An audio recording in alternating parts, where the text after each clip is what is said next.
Welcome back to another technical deep dive here in the debug zone. Today we're tackling a big question and breaking it down with insights from other users. Hopefully this clears up some misconceptions and helps you get the answer you need. So buckle up, stay a little curious, and let's jump right in.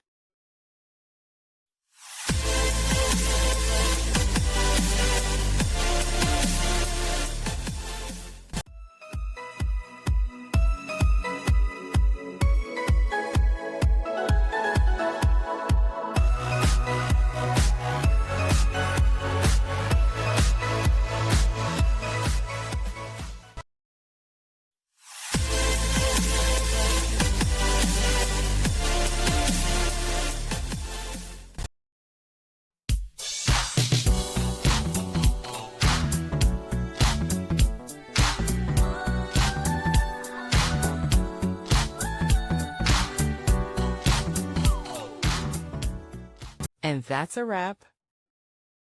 I hope you found the answer you were looking for. If you did, take a second to hit that subscribe button. It really helps out. And let me know in the comments which solution worked best for you. See you next time in the debug zone.